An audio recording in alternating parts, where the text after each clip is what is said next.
Notre deuxième entreprise du jour, Comwatt, une société créée il y a 5 ans et demi et qui conçoit et fabrique des produits innovants permettant d'utiliser davantage l'énergie solaire et développer ainsi des solutions énergétiques renouvelables.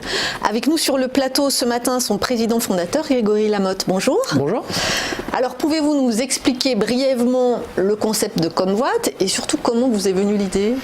Alors, je vais commencer par comment l'idée est arrivée. En fait, moi, je suis expert auprès de l'Assemblée nationale sur tout ce qui est transition énergétique et le digital dans l'énergie, qui va jouer un rôle important. Et je me suis rendu compte, en faisant une analyse mondiale, que le prix des énergies renouvelables allait chuter de manière impressionnante, notamment le solaire. Le prix du solaire a été divisé par 10 en 10 ans. Et donc, ça allait créer une redistribution complète des cartes au niveau de l'économie de l'énergie. Et donc, je me suis rendu compte que le problème n'allait pas être de produire pas cher, ça allait être de synchroniser l'offre et la demande. Donc, c'est à ce moment-là que j'ai commencé à regarder les solutions de batterie. Donc, j'ai regardé un peu les solutions de batterie, mais les batteries coûtent très cher et vont encore permettre de stocker l'énergie solaire, parce qu'effectivement, on a une énergie qui est peu chère, la moins chère du monde aujourd'hui. Mais il faut l'utiliser tout de suite. Voilà, il faut l'utiliser tout de suite, parce qu'effectivement, on n'a pas de capacité de stockage. On peut stocker le pétrole, on peut stocker le gaz, mais l'électricité, on ne sait pas la stocker. Donc, il faut en permanence équilibrer l'offre et la demande.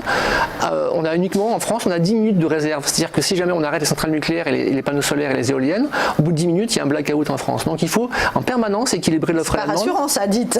Non, mais ça fonctionne depuis 50 ans, donc il n'y a pas de problème, parce que c'est vrai qu'on a des barrages qui permettent d'équilibrer l'offre et la demande, mais c'est quelque chose qui est assez délicat à régler. Et donc, les batteries, donc les énergies renouvelables arrivent, sont intéressantes, mais sont à des coûts très très chers si elles ne sont pas régulées en temps réel. Et nous, donc, on a regardé que les batteries, c'était pas une vraie solution. En revanche, on s'est posé la question de savoir si on devait travailler sur les objets connectés pour pouvoir faire consommer les équipements au moment où l'énergie est produite, pour qu'un cumulus, un chauffage, une pompe à chaleur puissent fonctionner au moment où l'énergie est produite en temps réel. Et on a fait un benchmark mondial, ça n'existait pas. À notre grand étonnement, parce qu'on s'est dit c'est quand même bizarre que ça n'existe pas, et là du coup c'est comme ça que l'idée de l'entreprise est arrivée.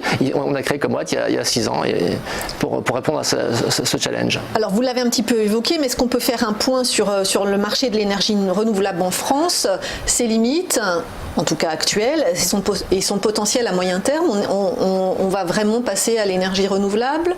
C'est inexorable. C'est-à-dire que c'est juste maintenant une question de temps. C'est-à-dire on sait très bien. C'est un moment qu'on nous le dit. Alors Non, mais aujourd'hui, je vous ai dit, aujourd'hui les énergies renouvelables ont atteint une maturité. C'est-à-dire que pendant une première phase des énergies renouvelables, il fallait les financer, donc avec des tarifs d'achat, il fallait tout ce qui était produit était revendu.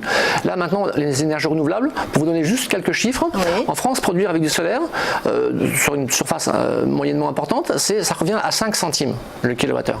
Produire avec du gaz et du charbon, c'est 7 centimes.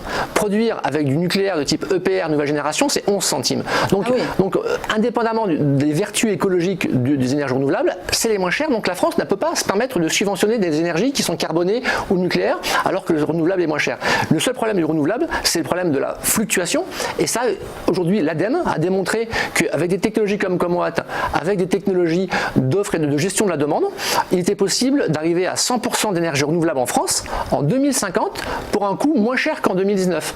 Donc maintenant, l'ADEME n'a pas dit que c'est ça qu'il fallait faire, elle a dit voilà, si vous voulez le faire, ça coûte moins cher. Maintenant, on est libre, sauf qu'effectivement, vous imaginez qu'il y a des sacrées résistances, parce qu'aujourd'hui... Notamment à ceux qui sont dans le nucléaire. C'est-à-dire qu'on a un changement complet de paradigme, parce qu'avant, il fallait pouvoir construire des gros générateurs qui coûtent 5-10 milliards, donc il fallait des très grandes entreprises, et là, effectivement, c'était comme ça, c'était une bonne idée, il y a 50 ans, c'était le moyen le moins cher de produire l'énergie.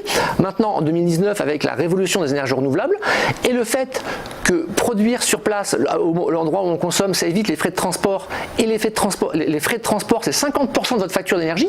Donc le fait de produire là où on consomme, ça divise par 2 les frais. Donc fait que ces grands projets de 10 milliards n'ont plus trop d'intérêt, et c'est une multitude de petits projets. Et donc avant, c'était quelques gros producteurs qui vendaient des millions de consommateurs. Demain, c'est des millions de producteurs qui vont vendre à des millions de consommateurs. Et là, c'est plutôt un marché pour des artisans. Alors, le train de l'énergie renouvelable est en marche. dans cet environnement, quel est exactement votre cœur de métier? Alors nous, notre cœur de métier, si on devait le résumer à une phrase, notre métier c'est de déplacer les consommations pour réduire la facture de nos clients. C'est-à-dire que comme je vous ai expliqué qu'effectivement on ne peut pas stocker l'énergie électrique, si vous mettez des panneaux solaires chez vous et que vous n'avez pas une technologie de déplacement des consommations, eh ben, le matin vous partez au boulot, le soir vous rentrez, les panneaux ont produit la journée et pas de chance, ils ont produit au moment où vous n'étiez pas là. Donc du coup vous allez avoir un gain faible de l'ordre de 20%. Donc mettre des panneaux solaires sans technologie comme Watt, 20%, vous dites est-ce que ça vaut le coup de dépenser des milliers d'euros pour à la fin réduire que de 20% la facture?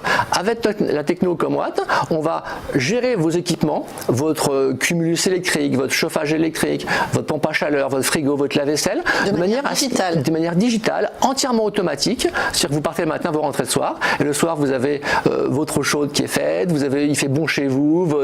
C'est merveilleux. Voilà, c'est automatique, et donc du coup ça marche très bien, et c'est justement la technologie digitale qui n'était pas présente, des objets connectés qui n'étaient pas possibles il y a 5 ans, l'est aujourd'hui, donc on l'exploite. Alors, qui sont vos clients et combien en avez-vous?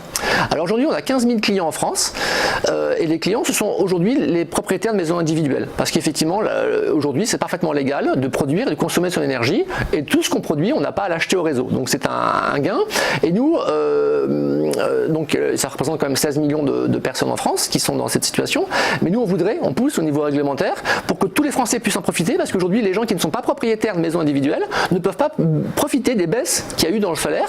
Ceux qui sont en ville, ceux qui sont en immeuble ne peuvent pas en profiter. Immeubles, voilà. Alors que la loi est passée, les députés, nos élus ont voté une loi pour pouvoir que les Français puissent bénéficier de ce qu'on appelle l'autoconsommation collective, c'est-à-dire pouvoir produire l'énergie sur un bâtiment, dans un immeuble, que les gens puissent l'utiliser, ou que sur un commerce puisse produire l'énergie pour le vendre à des gens qui habitent dans l'environnement. Ça a été voté par les députés, mais c'est bloqué par l'organisme régulateur de l'énergie qui s'appelle la Commission de régulation de l'énergie, qui est un peu qui ralentit un peu notre transition énergétique pour laisser le temps aux acteurs historiques de s'adapter. Mais c'est une mauvaise idée parce que ça laisse nos concurrents dans d'autres pays avancer et ça fait juste perdre du temps aux startups françaises. Et alors concrètement, quelles solutions alternatives vous proposez à ces particuliers? Parce que pour le moment, c'est uniquement les particuliers, donc propriétaires de maisons individuelles. Exactement. Alors ce qu'on propose, c'est qu'effectivement, quand on pose la question aux particuliers, on se bat contre une double frein. Le premier frein, c'est la méconnaissance du fait que les énergies renouvelables sont devenues abordables pour tout le monde. Ça, c'est un premier point. Et deuxièmement, la mauvaise réputation des énergies renouvelables. Parce qu'effectivement, comme c'est un nouveau produit, nouveau marché, ça a attiré ce qu'on appelle des éco-délinquants. C'est-à-dire des gens qui faisaient des promesses et qui ne les respectaient pas forcément.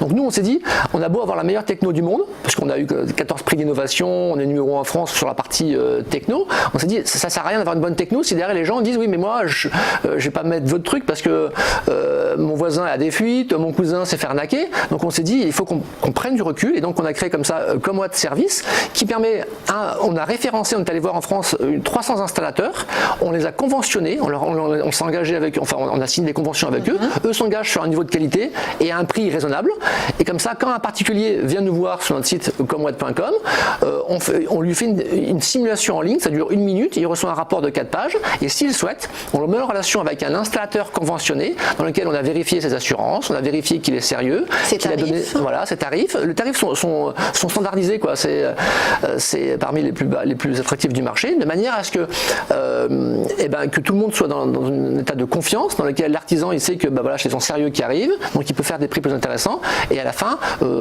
ça avance. Donc c'est ce qu'on propose aujourd'hui. Est-ce qu'on peut avoir une idée du panier moyen pour une maison qu'on veut équiper en solaire? Alors ça dépend. Votre système. Ça dépend de la taille de votre logement. Il y a des petites maisons, des grandes maisons, mais en fait pour une famille de 4 personnes, c'est le prix autour entre 10 000 euros à peu près, et le retour sur investissement dépend de la facture annuelle, parce qu'on réduit la facture avec nos technologies de déplacement des objets connectés, on arrive jusqu'à entre 50 et 70% de réduction de la facture, c'est-à-dire que sans notre techno c'est 20% de réduction de la facture, des panneaux solaires seuls, avec notre techno c'est 70%, donc on arrive à des retours sur investissement de entre 7 et 10 ans à peu près, en fonction de là où on habite, si on habite plutôt dans le sud ou plutôt dans le nord. Et la consommation d'électricité peut suffire avec peut s'auto-financer avec les panneaux solaires? Alors en fait ce qui se passe c'est que les panneaux solaires produisent une partie de l'énergie, c'est ce qu'on appelle sur une année, les panneaux solaires vont produire 50% de la consommation, c'est-à-dire que les gens restent raccordés au réseau, c'est-à-dire qu'on utilise le réseau pour la nuit, pour les jours où il pleut, donc on utilise le meilleur des deux mondes. monde. C'est-à-dire que c'est un peu comme un voilier. L'idéal, c'est 50-50. Voilà, 50-50. C'est comme un voilier, c'est comme vous êtes sur un voilier. Un voilier, ça a une voile et un moteur. Et ben, quand il y a du vent, on prend la voile. Et puis quand il n'y a pas de vent, on prend le moteur. Et donc nous, c'est pareil. Quand il y a du soleil, on utilise les panneaux. Et quand il n'y a pas de soleil, on utilise le réseau. Oui, ça paraît tellement simple. Mais alors, comment fonctionne votre modèle économique? Alors notre modèle économique, c'est aujourd'hui on vend à des installateurs qui ensuite commercialisent auprès des particuliers, ou alors les gens viennent sur notre site internet et on travaille et on les met en relation avec des installateurs. Et le deuxième canal d'acquisition qu'on a, c'est via les grands groupes. Aujourd'hui on travaille avec un fournisseur d'énergie qui s'appelle Mint Energy, qui est un fournisseur alternatif d'EDF et qui propose à ses clients de dire passez à l'énergie verte et une partie de l'énergie que vous allez consommer, vous allez vous-même la produire et moi je vous vendrai le complément. Donc on a commencé avec Mint, une opération il y a 2 mois. Là on a commencé avec le groupe Casino, Cdiscount, qui commercialise l'autoconsommation de manière à pouvoir faire profiter au plus grand nombre de cette bonne nouvelle qui est la transition énergétique. Et est-ce qu'on peut avoir une idée du chiffre d'affaires que vous dégagez? Alors on a doublé notre chiffre d'affaires l'an passé, on est arrivé à 2 millions d'euros de chiffre d'affaires et on devrait faire 3 ou 4 millions d'euros cette année. Est-ce que la société est rentable? Alors on a atteint le point d'équilibre l'an passé et on est une trentaine de personnes. Et alors comment vous avez financé le développement jusqu'à présent et comment vous allez financer la suite? Alors on est arrivé à l'équilibre, donc maintenant effectivement c'est que de la... Effectivement, on a beaucoup d'autofinancement pour pouvoir permettre nos gros projets, mais on a aussi des gros enjeux, parce que je vous expliquais quand même qu'on est en train on arrive dans une période extrêmement intéressante au monde de l'énergie où les cartes sont redistribuées. La population est prête en plus, ce qui n'était pas forcément le cas avant. Exactement, c'est un problème de timing qui est très important à bien avoir en tête. Donc on a fait des levées de fonds, auprès en fait on a au capital des pionniers des énergies renouvelables en France, Jean-Marc Boucher, Jean-Michel Germain, qui eux ont créé leur société il y a 20 ans et qui ont revendu leur société à Total et à Engie et qui aujourd'hui voient bien qu'il y a 20 ans l'innovation c'était construire des éoliennes et en 2019 l'innovation c'est le digital, parce que produire c'est bien, envoyer dans le réseau c'est bien, mais si au monde on envoie dans le réseau le prix est très bas parce que tout le monde produit au même moment, il faut pouvoir faire consommer les gens au bon moment, donc le digital va permettre effectivement de faire ça. Donc du coup on a fait des levées de fonds et donc on a ces actionnaires historiques et on a aussi du crowdfunding, on a fait du crowdfunding de manière à pouvoir avoir des ambassadeurs en France.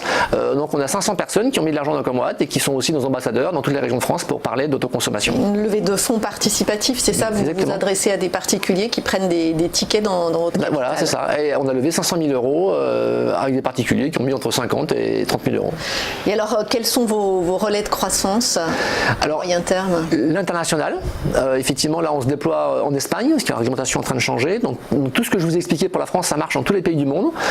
Donc on est très lié à la réglementation, parce qu'en fait, effectivement, très souvent, le prix de l'énergie électrique est politique. Donc quand le prix de l'énergie est subventionné, nous on est moins bon. Nous, là où comme moi dans les pays où on est le meilleur, c'est quand c'est vraiment très libéral, dans la mesure où on laisse le marché faire, parce que comme on a atteint aujourd'hui la compétitivité, dès que l'État se retire et dit débrouillez-vous, à ce moment-là, les énergies renouvelables prennent le dessus.